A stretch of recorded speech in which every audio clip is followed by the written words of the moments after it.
నమస్తే, welcome to Aadyam media. నేను మీ స్వర్ణ. ప్రస్తుతం మనతో పాటు ఉన్నారు సినీ క్రిటిక్ విజ్ఞాన్ గారు. హలో విజ్ఞాన్ గారు. ఏంటి సింగర్ సునీత గారికి ఏదో బెదిరింపు కాల్స్ వస్తున్నాయంట, కంటిన్యూస్ గా ఫోన్ కాల్స్ వస్తున్నాయంటే ఒక వార్త చక్కర్లు కొడుతోంది. ఎందుకు సునీతకి ఫోన్ రావాలి? అందరూ అదే అనుకున్నారు, మళ్ళీ సునీతకి ఏదో ప్రాబ్లం వచ్చింది ఏంటిదని. ఎందుకంటే ఇంతకుముందు కూడా చాలాసార్లు ఆమె చాలామంది మీద కేసులు పెట్టింది. ఆమె అకౌంట్ని వాడుకునేవాడు చీట్ చేశాడని, చెక్ ఇచ్చేసాడని, డబ్బులు చీట్ చేశాడని కూడా చాలామంది మీద పెట్టింది. అవన్నీ మనం విన్నాం. కాకపోతే ఇప్పుడు ఏంటంటే ఇది సునీత మీద కాదు, సునీత గారి హస్బెండ్ పైన, మ్యాంగో టీవీ అధినేత ఆయన పైన రామకృష్ణ గారు. అయితే వచ్చిందంటే ఎవడో బయటపడు అదేంటి ఒక ఫోన్ వచ్చింది. మేము పలానా అండి, లక్ష్మణ్ అనే ఆయన పేరు, నేను పలానా అండి, ఇది ఇది ఇది మిమ్మల్ని ఒకసారి కలిసి మాట్లాడాలి. నువ్వెవడో నాకు తెలియదు, ఎందుకు నీకు అపాయింట్మెంట్ ఎవరిచ్చారండి నెంబర్ అంటే, అట్లా తీసుకున్నానండి. ఎక్కడి నుంచి తీసుకున్నావు నెంబర్ అంటే, తెలిసిన వాళ్ళు ఇచ్చారు. ఎందుకు తెలుసుకున్నావు, వాళ్ళు నిన్ను ఎందుకు అడిగావు, ఎందుకు ఇచ్చారు, నువ్వేం మాట్లాడాలి, కలిసి మాట్లాడదాం సార్, నేను చెప్తాను ఏ విషయమైనా. కట్ చేసి అంతే, వీళ్ళ బిజీలు వీళ్ళకు ఉంటాయి, మనమేనా అలాగే చేస్తాం.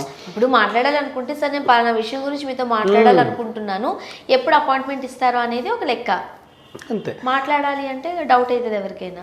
ఏదో ఒకటి అంటే, నీకేమైనా జాబ్ కావాలా, లేకపోతే నా ఛానల్లో ఏమైనా ఈ కంటెంట్ కావాలా, లేకపోతే నేను నీకేమైనా ఇవ్వాలి, నువ్వు నాకు యాడ్ ఇస్తావా, ఏదో ఉంటుంది కదా. అది బిజినెస్ డీలా తెలియదు, లేకపోతే ఇంకేమైనా సీక్రెట్ చెప్పాలనుకుంటున్నావా తెలియదు. వాట్ ఎవర్ ఇట్ ఈస్, నాకైతే ఇప్పుడు నాన్ సెన్సే కదా ఇది మనకి కదా. మరి నాన్ సెన్స్ అనుకున్నాడు, వదిలేశాడు. మళ్ళీ ఈయన ఫోన్లు చేస్తే కట్ చేయడం స్టార్ట్ చేశాడు, నెంబర్ బ్లాక్ చేసేసాడు. ఆయన ఏం చేశాడు, ఇటు దీంట్లో బ్లాక్ అయినా సరే ట్రూ కాలర్లో బ్లాక్ చేసినా వాట్సాప్లోకి మెసేజ్లు పెట్టుకోవచ్చు కదా. వచ్చేసాడు వెంటనే, మిమ్మల్ని కలవాలి, నీతో పని ఉంది, మళ్ళీ నువ్వు కలుస్తావా లేదా, నువ్వు వస్తావా, నన్ను రమ్మంటావా, ఇట్లా మెసేజ్లు చేసేసరికి ఆ నెంబర్ని పూర్తిగా బ్లాక్ చేసేసాడు. ఏంటిది గోడ అని. మళ్ళీ వేరే ఫోన్ నెంబర్ నుంచి మళ్ళీ అదే మెసేజ్లు, చెప్పు నీతో పని ఉంది అంటున్నా కదా, కలవమంటే కలుస్తలేవేంటి, సరే నేనే వస్తా, ఎక్కడికి రావాలో నాకు తెలుసు, ఏం చేయాలో నాకు తెలుసు. ఈ మెసేజ్లు వచ్చేసరికి ఈయన ఏం చేశాడు, safe side Banjara hills police స్టేషన్కి వెళ్ళి, సో ఏం చేశాడు, బంజారా హిల్స్ పోలీస్ స్టేషన్కి వెళ్ళి, సరే ఇట్లా వచ్చింది, ఇది కంప్లైంట్ నా మీద, ఇట్లా వీడెవడో మెసేజ్లు చేసి ఇలా బెదిరిస్తున్నాడు చూడండి, ఈ 2 నెంబర్ల నుంచి నాకు వచ్చింది. వాళ్ళు దాన్ని ట్రేస్ చేసి ఎక్కడి నుంచి వచ్చింది, ఏంటి, ఎందుకు అనేది ఎతికే పనిలో ఉన్నారు. ఇది వ్యవహారం యాక్చువల్గా చెప్పాలి అంటే. ఇప్పుడు బేసిక్ ఇప్పుడు ఆయనకి ఏంటి, మ్యాంగో అధినేతే కాదు, మ్యూజిక్లు కొంటున్నాడు, సినిమా ప్రొడక్షన్స్లో ఉన్నాడు, యాజ్ వెల్ యాజ్ మనలాగా యూట్యూబ్ ఛానల్లో కూడా ఉన్నారు కదా, మంచి రన్ అయ్యే ఛానల్సే ఉన్నాయి. ఏమో ఎప్పుడో ఇప్పుడు మనకు కూడా, నాకు ఏదైనా ఎవరి గురించి అయినా ఒక హీరో గురించి ఏమైనా చెప్పాను అనుకో, వెంటనే అంటే ఆ సినిమా ఫ్లాపు బాగాలేదు అన్నాను అనుకో, వాళ్ళ అభిమానులు వచ్చేస్తారు వెంటనే. పదే ఏదైనా మనకు తెలిసి ఒక విషయం మాట్లాడామనుకో, వాళ్ళ అభిమానులు వెంటనే ఫోన్లు చేస్తారు, ఇన్స్టాలో టార్గెట్ చేస్తారు, కమెంట్స్ లో కూడా బెదిరిస్తారు, మీరు మెగా ఫ్యామిలీని తిడుతున్నారు.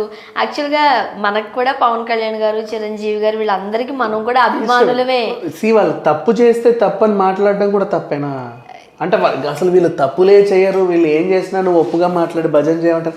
మీకంటే ఫ్యాన్స్ చేసుకుంటారు, నాకేం పని. నాకైతే ఫేవరెట్ అబ్బా చిరంజీవి, నాకు అందరి హీరోలు ఇష్టమే.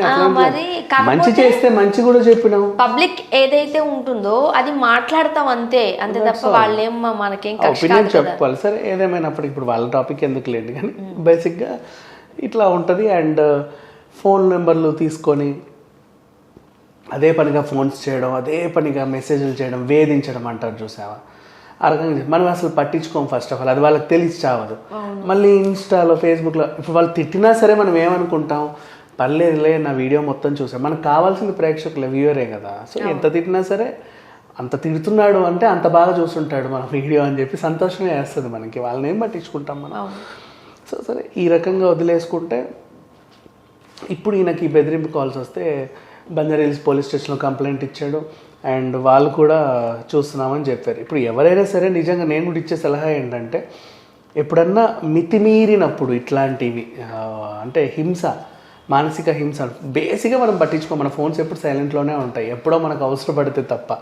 మనం కాల్స్ లిఫ్ట్ చేయము, మెసేజ్లు చూడము, రిప్లైలు ఇవ్వము. అన్నోన్ నెంబర్స్ పెద్దగా లిఫ్ట్ కూడా వాట్ ఎవర్ అన్నోన్ అయినా నోన్ అయినా సరే బేసిక్గా మనకి అంత ఎంటర్టైన్ చేసే టైము ఉండిచ్చు అవ్వదు. అదొక వేరే విషయం. ఎప్పటికో కానీ మనము రెస్పాండ్ అవుతాం. బట్ అదేమైనా సరే కొంతమంది అదే పనిలో ఉంటారు కదా, వాళ్ళు ఇలా డిస్టర్బ్ చేసినప్పుడు ఈ ఫోన్ వేధింపులు కాస్త నెక్స్ట్ ఒక ఉన్మాద స్టేజ్కి వచ్చినప్పుడు, అంటే ఏమైనా ఫిజికల్ దాడులు చేస్తారా, బయట కనిపిస్తే కార్లు కనిపిస్తే అద్దాలు పగల కొట్టడం, ఇల్లు తెలిస్తే రాళ్ళు ఇసరడం, ఇలాంటివి ఏమైనా చేస్తారు. మనిషి కనిపిస్తే ఈడ్చి కొట్టడం, వెనక నుంచి వచ్చి తన్నేసి పారిపోవడం, ఎక్కడన్నా తోసేయడం, ఇట్లాంటివి చేస్తారు. వీళ్ళు ఉన్మాదుల్లా తయారవుతారు. సో ఆ రకంగా ఉన్నప్పుడు ముందే ఓ దగ్గరున్న పోలీస్ స్టేషన్లో ఇట్లాంటి కంప్లైంట్ ఇచ్చి పెట్టుకుంటే ఎప్పటికైనా సేఫే, ప్రాబ్లం ఉండదు. ఎందుకంటే వాళ్ళు చూసుకుంటారు. అంటే అట్లని ఎంతమంది మీద ఇస్తాము, ఇంతమంది మెసేజ్లు చేసి ఇంతమంది కామెంట్లు, ఏదేదో పిచ్చి పిచ్చి గ్రూప్లలో మన నెంబర్లు వేస్తారు. ఈజీగా తెలుస్తుంది. ఎట్లా అంటే ఫస్ట్ మనల్ని ఎవడైతే హెరాస్ చేశాడో, ఎవడైతే ఇప్పుడు ఈ మెసేజ్ ఒక గ్రూప్లో షేర్ అయింది, ఎవడేసాడు, వాడికి ఎక్కడి నుంచి వచ్చింది, వాడికి ఎక్కడి నుంచి వచ్చింది, ఈరోజు చాలా సింపుల్ ట్రేసింగ్. సో దొరికిపోతాడు, పెద్ద విషయమేం కాదు. అండ్ వాళ్ళని మనం డిఫేమేషన్ ఇక మనం వేసే కేసులన్నీ వేసుకుంటాం, ఇబ్బంది పడతారు. అందుకే అనవసరంగా ఒక సామాన్యుడిని ఇబ్బంది పెట్టడం ఎందుకని మనం పట్టించుకోము ఇలాంటివన్నీ. అది వాళ్ళకి తెలుసో తెలియదో. బట్ అంటే దీంట్లో సామాన్యులు అంటే చదువుకున్న వాళ్ళు ఉంటారు, పెద్ద పెద్ద జాబ్ చేసే వాళ్ళు ఉంటారు. అయినా సరే వాళ్ళకి ఒకరి మీద ఏమైనా అభిమానం ఉంటే వాళ్ళు తెలుపుకుంటే తప్పే ఉంది. అంటే వీడు అభిమానించేవాడినే ప్రతి ఒక్కరూ అభిమానించాలంటే ఎలా? అంతే కదా. ఇప్పుడు నీకో దేవుడు అంటే నమ్మకం, నాకో దేవుడు అంటే నమ్మకం. నీవే దేవుడిని అయితే నమ్మావో నేను కూడా అదే దేవుడిని నమ్మాలని నువ్వు కోరుకోవడం మూర్ఖత్వం కదా. అంతే కదా. ఒకవేళ నేను నీతో నీ దేవుడి దగ్గర రాకపోయినా, నువ్వు నాతో నా గుడి దగ్గర రాకపోయినా, నేను నిన్ను తిట్టడం, వేధించడం తప్పు. నువ్వు ఒక హీరోని ఈ సినిమాని ఇష్టపడుతున్నావు, సినిమా నాకు నచ్చలేదు, ఎందుకు నచ్చలేదు అనే విశ్లేషణ మనం ఇస్తాం. ఎందుకు నచ్చింది అంటే నువ్వు చెప్పలేవు. మళ్ళీ ఒక్కటే ఆన్సర్ ఉంటుంది వాళ్ళ దగ్గర, మా స్టార్ సినిమా అని. అంతకు మించి ఏమీ ఉండదు. మనం ఎందుకు నచ్చలేదంటే చెప్పగలం, ఎందుకు బాగుందన్నా కూడా చెప్పగలం. ఇది ఇందుకు బాగుంది, ఇందుకు బాగాలేదు, దీనికి ఇట్లా ఉంది అంటే రీజన్స్ చెప్పగలగాల. ఆ ప్రశ్నతో కాకుండా ఒక రకమైన డిబేట్ చేసుకోవచ్చు, నష్టమేం లేదు. కానీ దాడి చేస్తారు వీళ్ళు, డిబేట్ బదులు దాడి చేస్తారు, అది తప్పు. సో ఇప్పుడు సునీత వాళ్ళ హస్బెండ్ కూడా అదే జరిగింది. అంటే ఏ విషయంలోనో ఇప్పుడు నేను ఒక ఎగ్జాంపుల్, ఎందుకంటే మనం ఒక ప్లాట్ఫామ్లో ఉన్నాం కాబట్టి ఈ ఎగ్జాంపుల్ చెప్పా. ఆయన మన ప్లాట్ఫామ్లోనే ఉన్నాడు కాబట్టి ఈ ఎగ్జాంపుల్ చెప్పా. బట్ ఎక్కడ ఏమో ఆయన ఏమన్నా కంటెంట్ వేసారేమో, అది వాళ్ళకి నచ్చలేదేమో, లేకపోతే ఎవరిదైనా ఇంటర్వ్యూలో ఎవరైనా ఏమైనా చెప్తే అది బాగా హైలైట్ చేసి చెప్పారేమో, లేకపోతే ఏదైనా సినిమా ఆడియో హక్కులు కొన్నారో, ఇంకేదో రిలీజ్ చేశారో, ఎవరిదన్నా షార్ట్ ఫిలిం కొంటారని మాటిచ్చి ఫస్ట్ చెయ్యండి నేను కొంటానని మాటిచ్చి ఉంటాడు. తర్వాత వీళ్ళు వచ్చి అద్భుతమైన కళాఖండాన్ని చూపించి అమ్మో బాబోయ్ నాకేం వద్దని చెప్పి ఉండొచ్చు. అంతే కదా. వీళ్ళు ఏమంటారు, కొంటానన్నాడు, హ్యాండ్ ఇచ్చాడు, మేము అందుకే ఇచ్చేసాము, ఆయనని వేధించాలనుకుంటారు. కానీ ఆ శ్రద్ధ, వేధించే శ్రద్ధ నువ్వు ఈ కళాఖండంలో పెడితే అది కళాఖండంలాగా అయ్యేది కాదు కదా. బాగుంటే వాళ్ళు కొంటారు. ఇట్లాంటి వేధింపులు ఉంటాయి వాళ్ళకి. సో ఏ వేధింపులు ఏమైనప్పటికీ కూడా ఇలాంటి వాళ్ళ వల్ల మనం చాలా జాగ్రత్తగా ఉండాలి. ముందే దగ్గరున్న పోలీస్ స్టేషన్లో ఒక చిన్న ఇంత ముక్కలో 4 అక్షరాలు రాసేసి వచ్చేస్తే ఎప్పుడైనా సరే వాళ్ళ పనులు వాళ్ళు చూసుకుంటారు. Thank you so much. Thank you.